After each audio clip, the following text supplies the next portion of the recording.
ልጆ ላይ እንደዚህ አይነት አፒታይት እንዲኖር ይፈልጋሉ ህፃናት አፒታይታቸውን ሊቀንሱ የሚችሉ በጣም ብዙ ምክንያቶች አሉ በዛሬ ቪዲዮ ህፃናትን ምግብ እንዲበሉ ወይም በቀላሉ አፒታይታቸው እንዲከፈት ማድረግ የሚችሉ 10 ቴክኒኮች እነግራችኋለሁ እስከ መጨረሻው ቪዲዮ ተመልከቱ ጤና ይስጥልን ዶክተር ፋሲል ነኝ የህፃናት ስፔሻሊስት ሐኪም ከብሩኪድስ ልዩ የህፃናትና ታዳጊዎች ክሊኒክ በዛሬ ቪዲዮ ህፃናት በተለይ አፒታይታቸው በጣም ዝቅተኛ የሆኑ ህፃናትን እንዴት አድርገን ትሬን ማድረግ እንዳለብን እነግራችኋለሁ በተለይ እነዚህ ቴክኒኮች 10 ቴክኒኮች ደግሞ ከ6 ወር ጀምሮ ቢደረጉ የሚመከሩ ናቸው ከቆየ በኋላ ትሬኒንግ ስናስጀምራቸው እንዳሰብናቸው ለውጥ አያመጡ ሆኖም 6 ወር ላይ ከጀመረ ባሰብነው ልክ አፒታይታቸው ጥሩ እንዲሆን ይረዳቸዋል ተብሎ ይታሰባል በህክምናው ስለዚህ ይህ ቪዲዮ በጣም ለብዙ ወላጆች ስለሚያስፈልግ ላይክ ሼር ኮፒ ሊንክ ማድረግ አትርሱ እንዲሁም ከታች ጥያቄ ካላችሁ ኮሜንት ላይ አስፍሩልን ቪዲዮ እስከ መጨረሻው ተመልከቱ ምናልባት ለዚህ ዩቲዩብ ቻናል አዲስ ሆናችሁ ሰዎች ይህ ዩቲዩብ ቻናላችን ብሩኪድስ ይባላል ሰብስክራይብ ያደረጋችሁ ዘውትር ሰኞ ሮብና ምናቀርበውን አዳዲስ መረጃዎች እንድታገኙ ጋብዛችኋለሁ በመጀመሪያ ማወቅ ያለብን አንድ ነገር አለ የህፃናት የምግብ ፍላጎት ለምን ይቀንሳል የሚለው የህፃናት የምግብ ፍላጎት በህመም ሊሆን ይችላል ያለ ህመም ሊቀንስ ይችላል ህመም የምንላቸው ለምሳሌ ሳናቀላቸው የጨጓራ ህመም ካለባቸው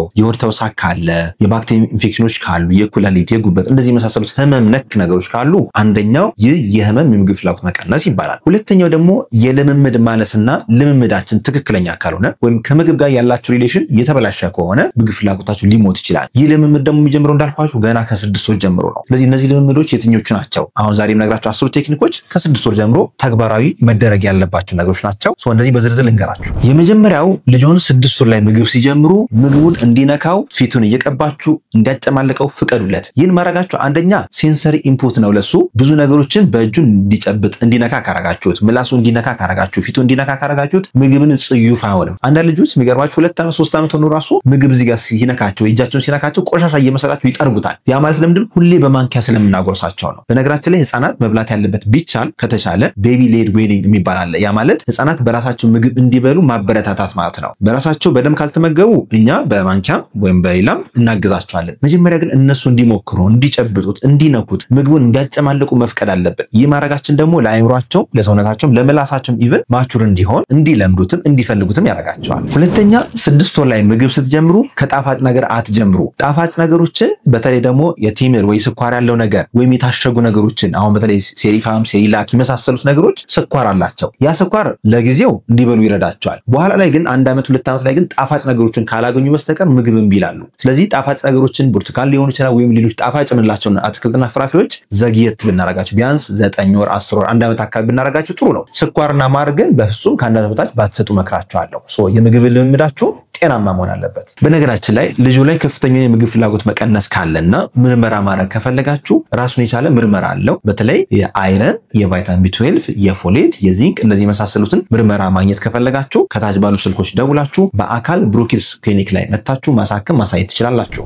ሶስተኛ ከ6 ወር ጀምሮ ምግብ ስታስጀምሩ በፍጹም ቲቪና ሞባይል እንዳታሳዩ ቲቪና ሞባይል እያሳያችሁ የምትመግባቸው ከሆነ ህፃናት የሚያዩት ቲቪውን ወይ የሚወዱት ቲቪውን ፊልሙን እንጂ ምግቡን አይደለም ስለዚህ እየሸወዳችሁ የምታበሏቸው ማለት ነው አንዴ ከተሸወዱ 1 ዓመት 2 ዓመት ላይ ግን አይሸወዱም ምናልባት እስከ 1 ዓመት እስከ 1 ዓመት ተኩል እየተሸወዱ ሊበሉ ይችላሉ ከ2 ዓመት ጀምሮ ግን በጣም ያስቸግራሉ ምናልባት እስከ 1 ዓመት እስከ 1 ዓመት ተኩል ሊሸወዱላችሁ ይችላሉ ከዛ በኋላ 2 ዓመት ከሞላችሁ በኋላ ምግብ እንቢላሉ ለምን ከመጀመሪያው ጀምሮ ምግብን እንዲለምዱ እንዲወዱት አድርገን አላሳደግናቸው ማለት ነው አራተኛ ምነግራችሁ ነገር ደግሞ ምግብን እንቢ ሲሉ ወይም ሲያስቸግሩን ፊታችን መቀየር የለበትም ወይም ኃይለኛ ሆነን ሪአክት ማድረግ የለብንም ኃይለኛ ሆነን ሪአክት ምናረግ ከሆነ በራሱ ስትረስ ይፈጥራል ህፃናት የሚማሩት ስትረስ ባለበት ሰዓት ሳይሆን ስትረስ ፍሪ በሆነበት ሰዓት ነው የስትረስ ሆርሞኖች በጣም የሚመነጩ ከሆነ የአይምሯቸው ሰርቫይቪንግ ሞድ የሚባል ነገር አለ ያ ማለት ራሳቸውን ፕሮቴክት ለማድረግ ነው የሚሞክረው በዛን ጊዜ እኛ ብንጎተጉታቸው ብንቆጣቸው ወይ ለማስተማር ብንሞክር እሺ አይሉንም ስለዚህ የምግብ ሰዓታቸው በተቻለ መጠን የደስታ የትምህርት እንዲሁም የፍቅር መሆን አለበት ስለዚህ ስትመግቧቸው ፊታቸውን እያያችሁ አይናቸውን እያያችሁ እየሳቃችሁ እንቢ ቢሏችሁ እንኳን የደስታ ስሜት ማሳየት እንጂ የቁጣ ስሜት የመናደድ ስሜት ወይ የመቆጣት ነገር ካረጋችሁ አይምሯቸው እየተጨናነቀ ይሄዳል ስለዚህ ቁጣንና ምግብን ነው አንድ ላይ የሚያያይዙት በዛ ምክንያት ምግብ በቀረበ ቁጥር አይምሯቸው ጭንቀት ውስጥ ይገባል ስለዚህ ምግብን እሺ አይሉንም ማለት ነው አምስተኛ ምነግራችሁ ነገር ደግሞ ተደጋጋሚ የሆነ ስናኮችን አትስጧቸው ስናክ ስንል እንግዲህ ጣፋጭ ነገሮች ሊሆን ይችላል ኩኪስ ከረሜላ ነክ ነገሮች ማስቲካ እንደዚህ መሳሰሉት እንደ ስናክ አሁን በየሚዲያው በጣም የሚተዋወቀው አስተውላችሁ ከሆነ ደግሞ ከለር እየቀያየሩ የቺፕስ አይነቶችን እያስተዋወቁ ነው እነዚህ ቺፕሶች ወይም ስናክ ነገሮች አንደኛ የተወሰነ የምግብ ፍላጎት ይቀንሳሉ ሁለተኛ አላስፈላጊ የሆነ ልምምድ ውስጥ ያስገቧቸዋል ሁሌ ታሸገ ነገር ሁሌ ጫዋማ ነገር ሁሌ ጣፋጭ ነገርን መልመድ ይጀምራሉ የዛኔ ዋናውን ወይም ትክክለኛውን የምግብ ሰዓት ላይ አይጠብቁልንም እሺ አይሉንም ለምሳሌ ስጋ ወይ አቮካዶ ወይም ደግሞ ጎመን ወይም እንጀራ ኖርማል ምንላቸው ምግቦች ወይም ኒውትሪሽንስ ምንላቸው ምግቦች እንዲበሉ አያበረታታም ስለዚህ ስናክ ምንላቸው ነገሮች በፍጹም አስወግዱ ለምሳሌ ታሸጉ ጁሶች ሊሆኑ ይችላል ጣፋጭ ነገሮች ወይም ታሸጉ ማንኛውም ነገሮች በቲቪ የሚተዋወቁ ኬኮችም ይሁን ኩኪሶች በፍጹም መስጠት የለባቸውም ስለዚህ ስናክ ተደጋጋሚ መሆን የለበትም ስናክ ወይም እንደ መክሰስ ነገር መስጠት ካለባችሁ ደግሞ ኒውትሪሽንስ የሆኑ ወይም ለሰውነታችሁ የሚጠቅሙ ነገሮችን ለምሳሌ የእንቁላል ሳንዱች ሊሆን ይችላል ወይም ደግሞ ሌሎች ስጋ ለየት ባለ ሁኔታ እየተጠበሰ ሚትቦል ሊሆን ይችላል እነዚህ መሳሰሉትን እንደ ስናክ ብታቀርቡላቸው የተሻለ ነው ውድ የብሩክ ኪድስ ቤተሰቦች እንኳን ለ2018 ዓመተ ምህረት አዲስ ዓመት በሰላምና በጤና ታደረሳችሁ ብሩክ ኪድስ ልዩ የጽናትና ታዳጊዎች ክሊኒክ አዲሱ ዓመት የሰላም የጤንነት የእድገት ዓመት እንዲሆንላችሁ ከልብ ይመኛል በነገራችን ላይ ብሩክ ኪድስ ልዩ የጽናትና ታዳጊዎች ክሊኒክ በአዲስ ዓመት አዲስ ነገር ይዞላችሁ መጥቷል ይህም የፕሪስኩል ሜዲካል ቼክአፕ ያ ማለት ህፃናት ትምህርት ቤት ከመግባታቸው በፊት ማድረግ ያለባቸውን የጤንነት ምርመራ አዘጋጅቶላችኋል በዚህ ምርመራ ስር ሶስት ዋና ነገሮች የሚጠቃለሉ ሲሆን አንደኛው በህፃናት ስፔሻሊስት ሐኪም የሚደረግ ሙሉ ምርመራና ህክምና ሁለተኛው የላቦራቶሪና የአልትራሳውንድ ምርመራ ሶስተኛ የስነ ምግብ የማማከር አገልግሎት አንድ ላይ በፓኬጅ መልክ አዘጋጅቶላችኋል ይህንን አገልግሎት ማግኘት ከፈለጋችሁ ከታች ባሉ ስልኮች ደውላችሁ በአካል መምጣት ትችላላችሁ አድራሻችን ጦር ኃይሎች አጉስታ ድልድይ ወደ ወይራ የሚወስደው አዲሱ መንገድ ላይ ያገኙናል ለበለጠ መረጃ ይደውሉ ስድስተኛው ምነግራችሁ ነገር ደግሞ ቋሚ የሆነ የምግብ ሰዓት ይኖራችሁ ህፃናት ገና ከ6 ወር ጀምሮ ቋሚ የሆነ የምግብ ሰዓት ካላቸው ያንን ሩቲን ይለምዱታል በዛ ይከተላሉ የምግብ ሰዓታቸው የተዘበራረቀ ከሆነ ግን እንደ ህግ አይመስላቸው ህፃናት ደግሞ ህግን ወይም ሩቲን የሆኑ ነገሮችን ይወዳሉ በዛ ውስጥም ያድጋሉ ሩቲን የሆነ ተመሳሳይ የሆነ የምሳ ሰዓት የራት ሰዓት ቢኖራችሁ መክራችኋለሁ በዛን ወቅት ደግሞ የደስታ ስሜት እንዲኖር ህፃናት ሪላክስ እንዲያደርጉ እርዷቸው ሰባተኛው ነገር ደግሞ ምግብን ለየት ባለ አቀራረብ አቅርቡላቸው ለምሳሌ በፊት በአንድ አይነት ሳህን የምታቀርቡ ከሆነ አሁን ፓርቲሽን ያላቸው ሳህኖች ክፍልፋይ ያላቸው የተለያዩ ነገሮች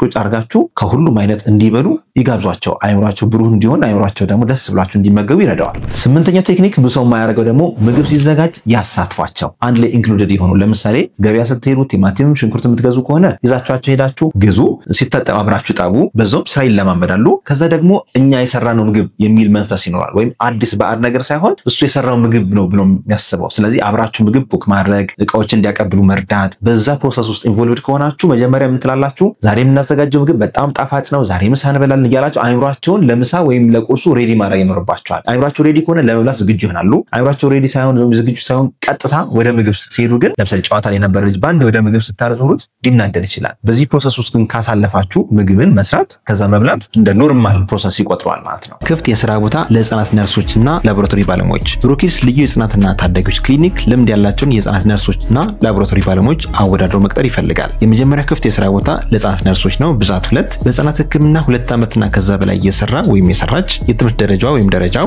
በነርሲንግ ዲፕሎማ ወይም ዲግሪ ያለው ወይም ያላት የተጣራ ደሞዝ 20 ሺህ ብር ጥቅማ ጥቅምን ዲዩቲን ሳይጨምር ታካሚዎችን በትዕግስትና በፍቅር ማስተናገድ የምትችል ወይም የሚችል የህፃናት ህክምና ላይ ቢያንስ 2 ዓመትና ከዛ በላይ የሰራች ተቀባይነት ታገኛለች ሁለተኛው ክፍት የሥራ ቦታ ላቦራቶሪ ቴክኒሻን ሲሆን የምንፈልገው ብዛት 2 የትምህርት ደረጃ ላቦራቶሪ ቴክኖሎጂስት የሆነ ልምድ 2 ዓመት እና ከዛ በላይ በህፃናት ህክምና ላይ ወይ ክሊኒክ ወይም ሆስፒታል ላይ የሰራ ወይም የሰራች የተጣራ ደሞዝ 15000 ዲዩቲ እና ሌሎች ጥቅማ ጥቅሞችን ሳይጨምር ያገኛል የሥራ አድራሻ አዲስ አበባ ጦር ኃይሎች አካባቢ ነው የሥራ ቦታው ብሩክ ኪድስ ልዩ የጽናትና ታዳጊዎች ክሊኒክ አመልካቾች ሲቪያችሁና ፎቶአችሁን ከታች ባስቀመጥነው የቴሌግራም ሊንክ ላይ ያስቀምጡልን ቴሌግራም ላይ ሄዳችሁ @ብሩክ ኪድስ ክሊኒክ ብላችሁ ሰርች አድርጉት በዛ ላይ ሲቪያችሁን ፎቶአችሁን አታች ማድረግ ትችላላችሁ እናመሰግናለን ዘጠነኛው ፖይንት ደግሞ ምግብን በጣም የሚያስቸግር ከሆነ ሁለት ምርጫ ሰጧቸው ምግብ መብላትን እንደ ምርጫ አታርጉ ሆኖም ግን ሁለት ለምሳሌ አቮካዶ ትፈልጋለህ ወይስ ፓፓያ ላድርግልህ ሁለት ምርጫ ከሁለት አንዱ መብላት እንደ ግዴታ ማድረግ ወይም ስጋ ወጥ ይሻላል ወይስ እንቁላል ይሻላል ሁለት ምርጫ ማስቀመጥ ሁለቱም ባንዴ እንኳን ባይበሉ ቢያንስ አንዱ እንዲመርጡ አንዱ መብላት ግን እንደ ግዴታ እንደሆነ እንዲያውቁት ከሁለት በላይ ምርጫ አትስጧቸው የሆነ ምግብ ሁሌ እንደ ካፌ እንደ ሬስቶራንት እንደ ሆቴል የሆነ ምግብ እያዘዙ የሚመጣላቸው ከሆነ ግን እሱንም እንቢ ማለት ይጀምራሉና ምግብ እንዲያዙ አትፍቀድላቸው አስረኛውና በጣም ብዙ ሰዎች የሚሸወዱት ደግሞ አብዝቶ ፈሳሽ ነገሮችን መስጠት ለምሳሌ ወተት ሊሆን ይችላል ጁስ ሊሆን ይችላል እርጎ ሊሆን ይችላል እነዚህን አብዝተን የምንሰጣቸው ከሆነ ሆዳቸው በወተት ይያዛል ከዚህ በፊት ምን አጋጠመኝ አንድ ልጅ ምግብ ፍላጎቷ በጣም ቀንሷል በጣም አስቸገረችኝ ብሎ ወላጅ ይዟት ይመጣል አመጋገቧን ስጠይቅ በቀን ውስጥ እስከ 2 ሊትር የላም ወተት ትወስዳለች። የላም ወተት አይደለም 2 ሊትር ተወስዶ ከግማሽ ሊትር በላይ ራሱ በጣም አብዝተን የምንጠቀም ከሆነ ምግብ ፍላጎቱ ይቀንሳል። አንደኛ ድርቀት ያስከስታል፣ ሁለተኛ የአይረን እጥረት ያስከስታል። ድርቀትም የአይረን እጥረትም ሁለቱም ምግብ ፍላጎትን ሊቀንሱ ይችላሉ። ሶስተኛ ቅባታማ ስለሆነ ሆዳቸው ሙሉ አይነት ስሜት ወይም የአፒታይት መቀነስ ሊያስከስትባቸው ይችላል። ስለዚህ የላምን ወተት ሆነ ማንኛውም ጁስ አብዝታችሁ የምትጠቀሙ ከሆነ ምግብ ፍላጎታችሁ በጣም ሊወርድ ይችላል። ስለዚህ ይህንን 10 ቴክኒኮች ተጠቀሙ። ከዛ በተጨማሪ ደግሞ ጠዋት የብርቱካን ጁስ በመጠኑ እንዲወስዱ ፍቀዱላቸው። ያ የብርቱካን ጁስ የተወሰነ ደግሞ የሎሚ ጁስ አድርጋችሁ ለምሳሌ 1 ወይ 2 ማንኪያ ሊሆን ይችላል። ከዛ በላይ አትስጧቸው፣ ለጨጓራቸውም ጥሩ አይደለም። ይችን ጁስ ቢያንስ ጠዋት ከምግብ በፊት እንዲወስዱ ካረጋችሁ ቫይታሚኑና ያለው ንጥረ ነገር የአፒታይት መጠናቸውን እንዲከፍት ይረዳል። ሆኖም ግን የብርቱካን ጁስ አብዝታችሁ ደግሞ የምትሰጡ ከሆነ በተቃራኒው ምግብ ፍላጎታችሁን ሊቀንስባችሁ ይችላል፣ ጣፋጭ ስለሆነ ማለት ነው። ስለዚህ እነዚህን ቴክኒኮች እንግዲህ ተጠቀሟቸው። አይ ቲንክ ይጠቅማቸዋል ብዬ ተስፋ አደርጋለሁ። ለብዙ ወላጆች ያስፈልጋል ይሄ መረጃ። ላይክ ሼር አድርጉት። ጥያቄ ካላችሁ ኮሜንት ላይ አስፍሩልን። ይህን ኮምፕሊት እያደረጋችሁ ለሚያስፈልገው ወላጆች ደግሞ ላኩላቸው። ዶክተር ፋሲል ነኝ፣ የህፃናት ስፔሻሊስት ሐኪም ከብሩክ ኪድስ ልዩ የህፃናትና ታዳጊዎች ክሊኒክ።